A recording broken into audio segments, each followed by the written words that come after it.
The Wonderful Wizard of Oz by L. Frank Baum. Chapter 7. The Journey to the Great Oz.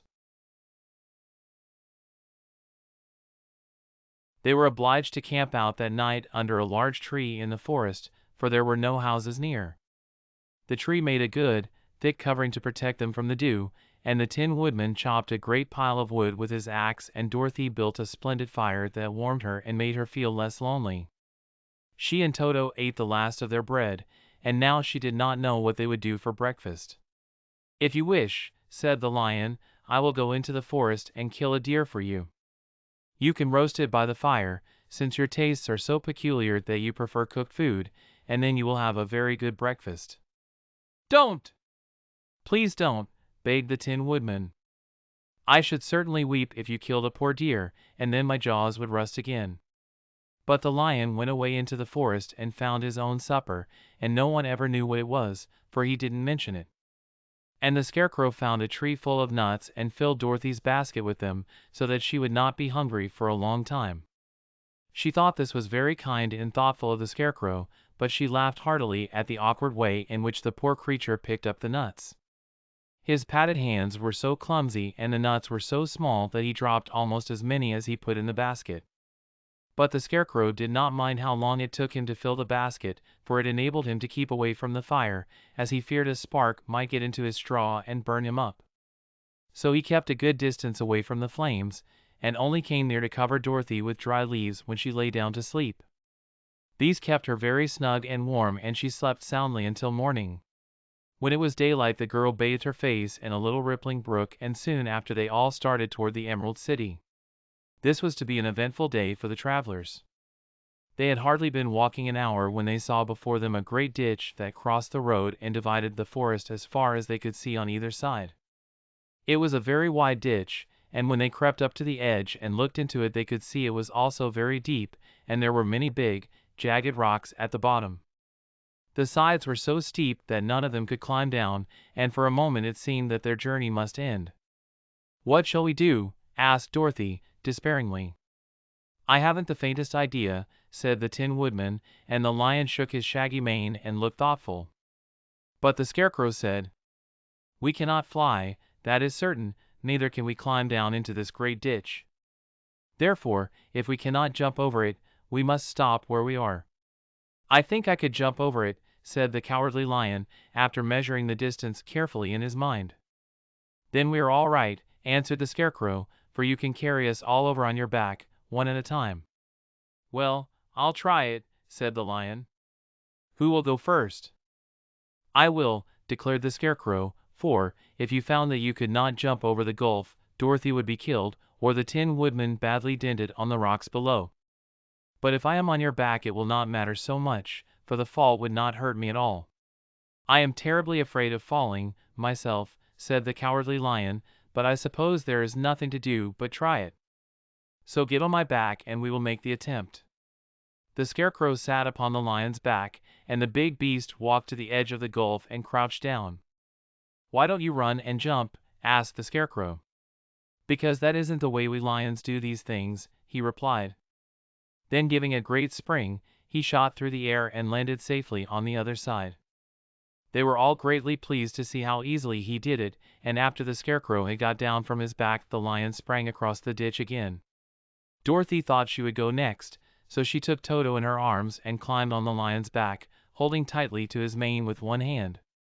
The next moment it seemed as if she was flying through the air, and then, before she had time to think about it, she was safe on the other side.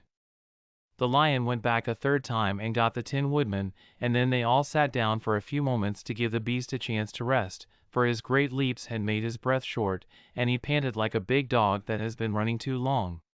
They found the forest very thick on this side, and it looked dark and gloomy. After the Lion had rested they started along the road of yellow brick, silently wondering, each in his own mind, if ever they would come to the end of the woods and reach the bright sunshine again. To add to their discomfort, they soon heard strange noises in the depths of the forest, and the Lion whispered to them that it was in this part of the country that the Kalidas lived. "What are the Kalidas?" asked the girl. "They are monstrous beasts with bodies like bears and heads like tigers," replied the lion, "and with claws so long and sharp that they could tear me in two as easily as I could kill Toto. I'm terribly afraid of the Kalidas." "I'm not surprised that you are," returned Dorothy. "They must be dreadful beasts." The lion was about to reply when suddenly they came to another gulf across the road, but this one was so broad and deep that the lion knew at once he could not leap across it. So they sat down to consider what they should do, and after serious thought the Scarecrow said, "Here is a great tree, standing close to the ditch. If the Tin Woodman can chop it down, so that it will fall to the other side, we can walk across it easily." "That is a first-rate idea," said the lion. "One would almost suspect you had brains in your head, instead of straw." The woodman set to work at once, and so sharp was his axe that the tree was soon chopped nearly through. Then the lion put his strong front legs against the tree and pushed with all his might, and slowly the big tree tipped and fell with a crash across the ditch, with its top branches on the other side. They had just started to cross this queer bridge when a sharp growl made them all look up, and to their horror they saw running toward them two great beasts with bodies like bears and heads like tigers. "They are the Kalidas," said the Cowardly Lion, beginning to tremble. "Quick!" cried the Scarecrow, "let us cross over." So Dorothy went first, holding Toto in her arms, the Tin Woodman followed, and the Scarecrow came next. The lion, although he was certainly afraid, turned to face the Kalidas, and then he gave so loud and terrible a roar that Dorothy screamed and the Scarecrow fell over backwards, while even the fierce beast stopped short and looked at him in surprise. But, seeing they were bigger than the lion, and remembering that there were two of them and only one of him, the Kalidas again rushed forward, and the lion crossed over the tree and turned to see what they would do next. Without stopping an instant the fierce beast also began to cross the tree, and the lion said to Dorothy, "We are lost, for they will surely tear us to pieces with their sharp claws. But stand close behind me, and I will fight them as long as I am alive." "Wait a minute," called the Scarecrow. He had been thinking what was best to be done, and now he asked the woodman to chop away the end of the tree that rested on their side of the ditch. The Tin Woodman began to use his axe at once, and, just as the two Kalidas were nearly across, the tree fell with a crash into the gulf, carrying the ugly, snarling brutes with it, and both were dashed to pieces on the sharp rocks at the bottom. "Well," said the Cowardly Lion, drawing a long breath of relief, "I see we are going to live a little while longer, and I am glad of it, for it must be a very uncomfortable thing not to be alive. Those creatures frightened me so badly that my heart is beating yet." "Ah," said the Tin Woodman, sadly, "I wish I had a heart to beat." This adventure made the travelers more anxious than ever to get out of the forest, and they walked so fast that Dorothy became tired, and had to ride on the lion's back. To their great joy the trees became thinner the further they advanced, and in the afternoon they suddenly came upon a broad river, flowing swiftly just before them. On the other side of the water they could see the road of yellow brick running through a beautiful country, with green meadows dotted with bright flowers and all the road bordered with trees hanging full of delicious fruits. They were greatly pleased to see this delightful country before them. "How shall we cross the river?" asked Dorothy. "That is easily done," replied the Scarecrow. "The Tin Woodman must build us a raft, so we can float to the other side." So the woodman took his axe and began to chop down small trees to make a raft, and while he was busy at this the Scarecrow found on the river bank a tree full of fine fruit.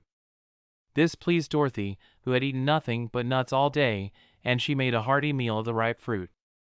But it takes time to make a raft, even when one is as industrious and untiring as the Tin Woodman, and when night came the work was not done. So they found a cozy place under the trees where they slept well until the morning, and Dorothy dreamed of the Emerald City, and of the good Wizard Oz, who would soon send her back to her own home again. I hope you have enjoyed this production of The Wonderful Wizard of Oz by L. Frank Baum. This is the 7th of 24 chapters. If you would like to see other books presented in this style, please leave your suggestions in the comments. Only public domain stories can be considered. Like and subscribe.